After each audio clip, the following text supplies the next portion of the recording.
आप लोगों को एक रुपया भी लगाने की जरूरत नहीं है कि ये जो एक न्यूज मार्केट में आ गई है कि जी कनाडा में वर्क वीजा फ्री मिल रहा है। जी ये जो हमने प्रोग्राम लॉन्च किया है इससे कैनेडियन गवर्नमेंट को कितना बेनिफिट हुआ है कि जो स्किल लेबर है उसको वो टारगेट करेंगे, उसको वो रिक्रूट करेंगे और रिक्रूट करके वो अपनी कंट्री में लेके आएंगे। उसको कोई वो इतना ज्यादा एजुकेटेड नहीं है तो उसको एजुकेशन वो दिलाएंगे, मतलब कि सब कुछ वो करेंगे कि आपने ये जो 6 कंपनीज है इनको टारगेट करना है। ये वीडियो को मैं कंटिन्यू कर रहा हूं, आप लोगों को अप्लाई करने का मेथड और तरीकाकार बता रहा हूं।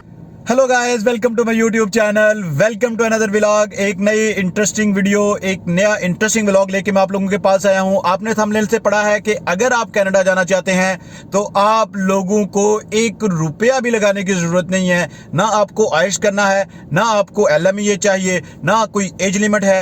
एग्जैक्टली बिल्कुल आपने ठीक सुना है, बिल्कुल आपने ठीक पढ़ा है, ऐसा ही है। ये है क्या, इसके ऊपर एक डिटेल डिस्कशन करते हैं आप लोगों के साथ। तो जितने भी लोग चैनल पे नए हैं, मेरी उनसे रिक्वेस्ट है काइंडली वो चैनल को लाइक करें, सब्सक्राइब करें सर, बेल के बटन को जरूर प्रेस किया करें और जिस जगह पे ऑल लिखा होता है और जो मेरे भाई मुझे कमेंट बॉक्स में हाईलाइट करते हैं इंक्वायरीज, तो मेरी उनसे रिक्वेस्ट है कि काइंडली जब अगर कोई आपकी पर्सनल इंक्वायरीज होती है, डिटेल इंक्वायरी होती है, तो वो मुझे इंस्टाग्राम पे जाके मार्क किया करें। मेरा इंस्टाग्राम ID आ रहा है, आप मुझे फॉलो भी कर सकते हैं। अपनी पर्सनल इंक्वायरीज आप मुझे इंस्टाग्राम पे शेयर कर सकते हैं। Definitely I will be get back to you. There is a kind of delay but surely I will be get back to you with positive and proper response. अब ये जो एक कहानी है कि ये जो एक न्यूज मार्केट में आ गई है कि जी कनाडा में वर्क वीजा फ्री मिल रहा है। एग्जैक्टली बिल्कुल फ्री मिल रहा है। इसमें आपको किसी भी किस्म की किसी भी तरह से कोई पैसा लगाने की जरूरत नहीं है और आपको ना कोई आयल्स चाहिए, ना ही LMEA चाहिए, ना ही कोई एज लिमिट है।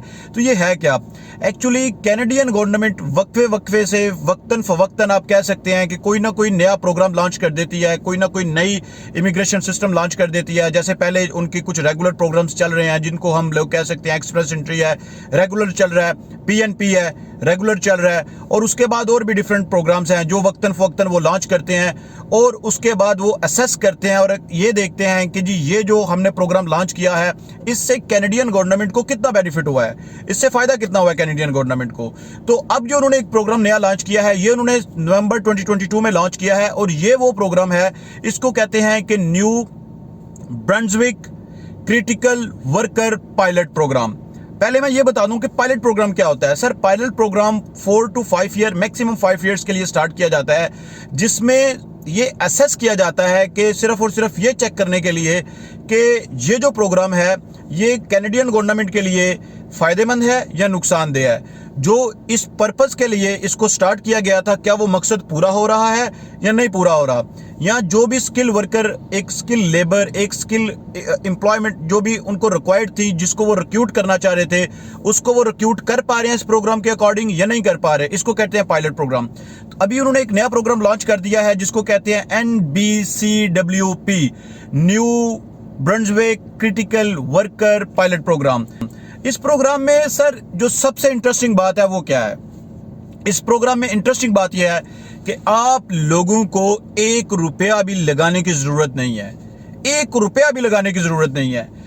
मैं पूरी डिटेल में आप लोगों को बताऊंगा आपने इसमें अप्लाई कैसे करना है, आपको डॉक्यूमेंट्स कौन से रिक्वायर्ड हो सकते हैं इसमें अप्लाई करने के लिए, और इसका तरीकाकार क्या है, इसका एलिजिबिलिटी क्राइटेरिया क्या है, कौन से लोग इसमें अप्लाई कर सकते हैं। पूरी डिटेल मैं इस वीडियो में बताने जा रहा हूं आपको।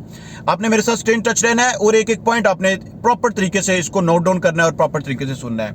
तो ये जो प्रोग्राम लॉन्च किया गया है, एक्चुअली ये उन्होंने लॉन्च किया है इस पर्पज के लिए कि वहां पे जो उनके एम्प्लॉयर हैं, एम्प्लॉयर मीन वहां पे जो कंपनीज हैं, वो क्या कर सकें कि वो एक स्ट्रीम सिस्टम उन्होंने लॉन्च किया है, एक फंक्शनल सिस्टम लॉन्च किया है जिसके थ्रू वो डायरेक्टली जो एम्प्लॉय है, आई मीन के जो स्किल लेबर है, उसको वो टारगेट करेंगे, उसको वो रिक्रूट करेंगे और रिक्रूट करके वो अपनी कंट्री में लेके आएंगे, मतलब कनाडा में लेके आएंगे।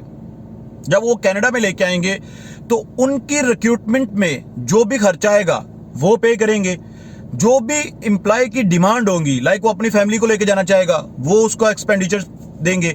वो फ्लाई करता है, टिकट्स के एक्सपेंडिचर्स वो देंगे। उसको इंग्लिश नहीं आती तो उसको इंग्लिश वो सिखाएंगे। उसको कोई वो इतना ज्यादा एजुकेटेड नहीं है तो उसको एजुकेशन वो दिलाएंगे। मतलब कि सब कुछ वो करेंगे इस प्रोग्राम में, सब कुछ वो करेंगे। अब ये इंटरेस्टिंग सिस्टम उन्होंने लॉन्च कैसे किया है सर? ये इंटरेस्टिंग सिस्टम उन्होंने लॉन्च इस पर्पस के लिए किया है कि उनकी टॉप 6 कंपनीज हैं, ये जो 6 कंपनीज है मेरी स्क्रीन पे आ रही होंगी, आप देख सकते हैं। ये 6 कंपनीज के थ्रू आपने अप्लाई करना है।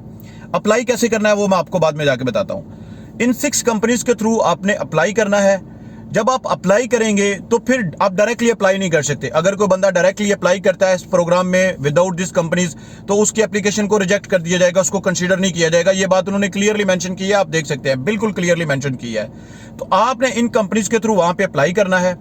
आपको वो सिलेक्ट कर लेते हैं। सिलेक्ट करने के बाद सर आपका एवरीथिंग, ये कंपनीज आपके एक्सपेंडिचर्स को पे करेंगी, आपके एक्सपेंडिचर्स को ये पे करेंगी, जो भी आपके एक्सपेंसेस होंगे इसको सब लोग ये देखेंगे।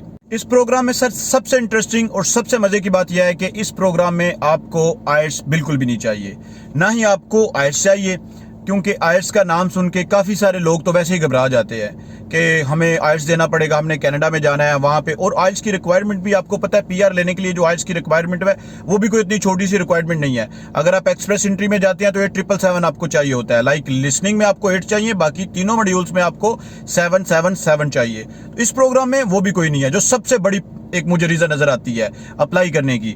दूसरी बड़ी रीजन ये है कि कोई LMIA भी नहीं चाहिए। LMIA क्या होता है कि जिसको हम ये कहते हैं कि लेबर मार्केट इंपैक्ट असेसमेंट, ये भी नहीं आपको चाहिए। सर एक वो बर्डन और एक जो तलवार लटक रही होती है वो भी खत्म हो गई। तीसरी मजे की बात यह है कि कोई एजुकेशन क्लॉ भी नहीं है ना। लाइक सर आप अगर सेकेंडरी स्कूल आपने है, लाइक जिसको हम कॉलेज लाइफ कहते हैं, आप अप्लाई कर सकते हैं। आप ट्रक ड्राइवर हैं, आप अप्लाई कर सकते हैं। आप मैकेनिक हैं, आप कोई भी टेक्निकल स्किल्स जानते हैं, आप अप्लाई कर सकते हैं। तो ये सारी की सारी चीजें इस प्रोग्राम में फिट होती हैं। अब इस प्रोग्राम में करना क्या है, अप्लाई कैसे करना है, ये तो चीजें आ गई, इस प्रोग्राम से रिलेटेड इंफॉर्मेशन आ गई। अब पॉइंट ये आता है कि इस प्रोग्राम में अप्लाई कैसे करना है। तो इस प्रोग्राम में अप्लाई करने का मेथड और तरीकाकार ये है कि आपने ये जो 6 कंपनीज है इनको टारगेट करना है। ये जो 6 कंपनीज मैंने बताई हुई हैं, इन 6 कंपनीज को आपने टारगेट करना है। अब इनको टारगेट कैसे करना है, ये भी एक नया पॉइंट आ जाता है कि जी ये तो पता ही नहीं है कि इनको टारगेट कैसे करना है। तो इनको टारगेट करने के लिए आपको कुछ डॉक्यूमेंट्स चाहिए होंगे। आपको जो डॉक्यूमेंट्स चाहिए होंगे, आपने वो डॉक्यूमेंट्स अपने पास रख लेने हैं। और उन डॉक्यूमेंट्स को वो क्या चाहिए मैं आपको बताता हूं। उन डॉक्यूमेंट्स को आपने प्रॉपर तरीके से बनाना है, अकॉर्डिंग टू द जॉब। जो भी कोई आपकी जॉब है उसके अकॉर्डिंग बना के आपने अप्लाई कर देना है। जैसे ही आप अप्लाई करेंगे आपको वहां से ऑफर लेटर मिलेगा। जैसे ही आपको ऑफर लेटर मिलेगा, आप वो ऑफर लेटर अटैच करके इस प्रोग्राम की जो एलिजिबिलिटी क्राइटेरिया में आप इंटर हो जाते हैं, जो इस प्रोग्राम का एलिजिबिलिटी क्राइटेरिया है। तो जैसे ही आप इस प्रोग्राम में इंटर हो जाते हैं तो आपके जितने भी एक्सपेंडिचर्स होंगे वो ऑफर लेटर के अकॉर्डिंग कैनेडियन गवर्नमेंट उनसे देख लेगी, उनसे चेक कर लेगी। और एक और बात मैं यहाँ पे क्लियर कर दूं, अगर कोई मेरी वीडियो को देख के ये सोचे कि जी ये उनका फेडरल गवर्नमेंट से रिलेटेड प्रोग्राम नहीं है, sir exactly it is a program which is related to the federal government. ऐसा नहीं है कि ये उनकी फेडरल गवर्नमेंट से रिलेटेड नहीं है, जो एक्सप्रेस एंट्रीज हैं या सर कोई भी प्रोग्राम फेडरल गवर्नमेंट के बगैर अप्रूव नहीं होता। ये कहा जा सकता है कि जो प्रोविंशियल नॉमिनीज होती हैं, जो प्रोविंशियल सिस्टम है, उसमें वो ये कर सकते हैं कि वो अपनी डिमांड दे देते हैं। हर प्रोविंस अपनी डिमांड दे देता है कि हमें ये काम करना है, हमें ये काम चाहिए, हम ये काम करना चाहते हैं। तो उसके अकॉर्डिंग उनको अप्रूवल मिल जाती है, वो उस प्रोग्राम को लॉन्च कर देते हैं। तो सर वीडियो काफी लंबी हो रही है, मिलते हैं एक नई वीडियो में एक नए व्लॉग के साथ। इसी वीडियो को मैं कंटिन्यू कर रहा हूँ, आप लोगों को अप्लाई करने का मेथड और तरीकाकार बता रहा हूँ, और आप लोगों को मैं ये शेयर करने जा रहा हूँ कि आपको कौन कौन से डॉक्यूमेंट्स रिक्वायर्ड हो सकते हैं और अप्लाई आपने कैसे करना है।